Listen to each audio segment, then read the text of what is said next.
Welcome back to another video. Today we are going to travel to the area of Naranjo in the Central Valley of Costa Rica, where we are going to visit a home located in a gated community so that you can see what you can purchase in the Central Valley for under US $250,000. We're also going to discuss medical access, security, property taxes, utilities, cost of living, the purchase process, and stay till the end because we have a bonus, which is going to be a walk through a traditional Costa Rica concrete construction of a residential home so you can see how that is all done. So let's get started. Hello everybody, welcome to this video. We're back with our good friend Brooke Bishop. Hello. Some of you may recall or may not, if you're new to the channel, my name is Roger Peterson, and what we do is videos about living in Costa Rica. And we did a video with Brooke Bishop some while back about what you get in Costa Rica for $125,000 as far as a house is concerned. And now we're back. So Brooke, give us a little bit of an idea of where we are right now and what is involved with this property. Okay, we're in Rosario, Naranjo. We're in a gated community that's called Plantation Estates. It's actually phase 2. The phase 1 of Plantation Estates has been around for over 20 years, and I think phase 2 probably 8 or 9 years now. They're smaller lots, around 500 meters or so, so about 1/10 of an acre. They have a pool, a clubhouse, 24/7 security. There are paved roads throughout, sidewalks. It's a very small, intimate community. I think there are probably 20 lots or so. We've got lots of butterflies and hummingbirds, which is normal for this part of Costa Rica, pretty much the whole country actually. And come on in and have a look at the house. So this is a nice, light, bright, airy home. All of the windows have screens. They also have window treatments. You have a beautiful quartz countertop. There's a dishwasher, stainless steel appliances. It's a wonderful kitchen to cook in. Lots of storage as well. Brooke, one question. What are the utilities running in this house, more or less? The electric is about 35 to 40,000 colones a month, which is like about $70, $80. That's with the AC running, and the solar panels help with that. Okay. They don't have batteries, but they do take up, they handle a lot of that energy. Water is $10 a month. Internet is fiber optic internet, and that depends on your plan, but usually around $60, $70.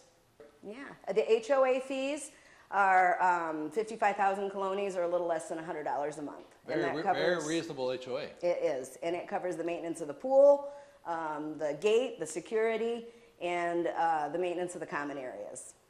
Here we have the dining room. This is the laundry area. So you've got a nice, beautiful, stackable washer and dryer. And then we come into the living area, which is very cozy. It's got a very stylish divider. Nice high ceilings in here. And then, of course, the balcony, where we were talking, where you'll spend most of your time. The house comes with a barbecue. And there's the river that we were talking about earlier. Look at that, down below. It really brings in the wildlife, Roger. It really does. Which is what people like here. You know, you're so close to town, but you feel like you're in the jungle. Nice and spacious. Of course, it has its own AC unit. There's a walk-in closet, a very well done bathroom.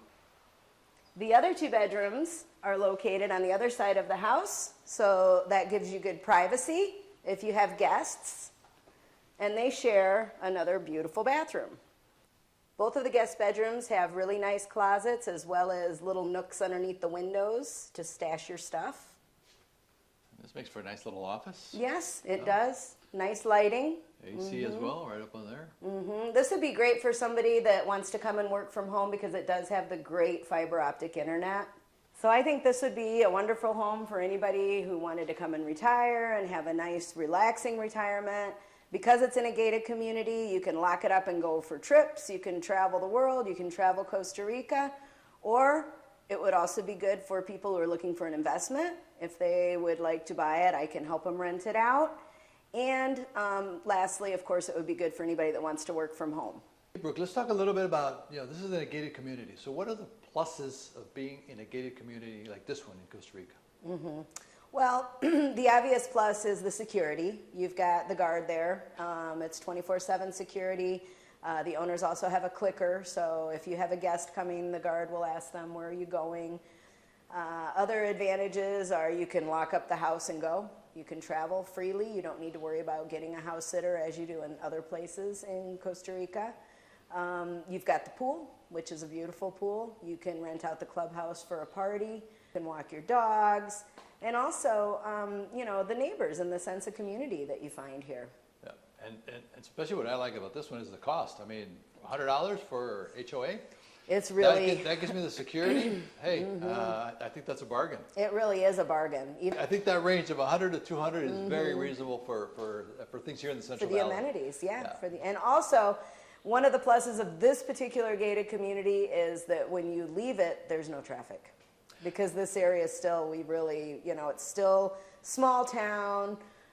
You can take back roads to all the little towns, to go grocery shopping or anything. So you're not immediately out in the traffic. It's a very peaceful place to live. Brooke, another question is property taxes. So what does a house like this pay in property taxes per year? This house pays $500 a year in property taxes, Roger. You're sure it's a year? It's a year.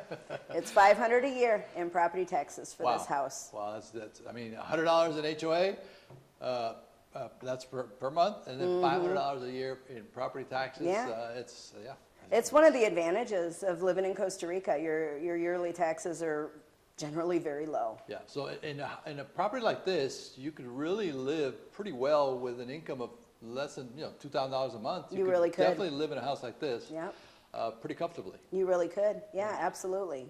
Okay, so you mentioned the water bill was $10 a month for water. So where is that water coming from that it's so cheap? It comes from an ASADA, which is an acronym, and in this part of Costa Rica, pretty much all of the water comes from ASADAs. It's community-owned wells and community-maintained. But they monitor the water. They are consistently buying new properties for future water use. Costa Rica is very, very cutting edge, I think, on protecting the water for the people and making sure that we have enough. And it's very abundant in this part of Costa Rica, but they still are very careful with it. That brings an interesting point because for those of you that may not understand the concept of an asada is an association of neighbors. So like everything in Costa Rica, it tends to be very democratic, very community-based. So the government says, hey folks, we, the water company, we do not have the money to extend your infrastructure. So guess what, neighbors? You all go out and you form your own little association. You guys dig your own water well, and you guys collect your own fees, and then we'll authorize you to collect funds to pay for that water. So again, one of these nuances of Costa Rica that's just not common everywhere, right? No, and I think the whole community, the sense of it makes for a bigger sense of community. And so I think the fact that Costa Rica has these little communities in charge of themselves, it helps to make it more successful. Very, very interesting how they democratize the access to water in Costa Rica. So it's not private. It's either owned by the government as far as the water company, or they authorize associations of community neighbors to provide water to that source. Yeah, it's brilliant. It really is. It's a little strange for many people if they don't know how it functions, but it's just one of those Costa Rican nuances that make the country unique in some of these aspects. Exactly. The people that are consuming the water are the people that are in charge of it. So they have a vested interest as well. You hit it right there. They have a vested interest in that the quality be good. Exactly. Okay, Brooke, so I'm here at this house located in Naranjo, and a big topic with a lot of our listeners and at conferences that I attend, the biggest question of everybody is, what's my health care? How am I going to be covered with health care? Where do I go if I have an emergency? So if I'm here at this house, have an emergency, where's the closest place that I need to be aware of to get medical services? We're about 15 minutes from the Gracia Hospital. It's a Caja hospital, so it's a public hospital. They will attend to you whether you're insured or not, and then they'll bill you. It's not very expensive at all, but they can handle emergencies, so that would be where you would go if you had an emergency. You can dial 911 here in Costa Rica. My advice to my clients is always, if you can drive yourself, it would probably be faster than 911. It's not exactly the same as in the United States, and they're not always equipped with the same things that the ambulances are in the U.S. One of the nice things about having the hospital so close are you have all the specialists around it, and many of those specialists will work private and public, so and they speak English most of the time. So that is an advantage, that you wouldn't have to go to San Jose always to see any specialist for anything reoccurring or anything, you know, that just occurs. Okay. I think we're pretty close here to also San Ramon, which I think That's right. there's probably a lot of good private medical care as well in San Ramon. As well. Grecia. Yeah, my dermatologist is in San Ramon, and my regular doctor is in Grecia. So that people are aware that in Costa Rica, generally what we do is we have like a two-tier system. So as a foreign resident, you're going to have to pay into the Social Security system, the Caja, for healthcare. And so you have access to that. But a lot of people end up combining. So they'll have a private doctor. Yep.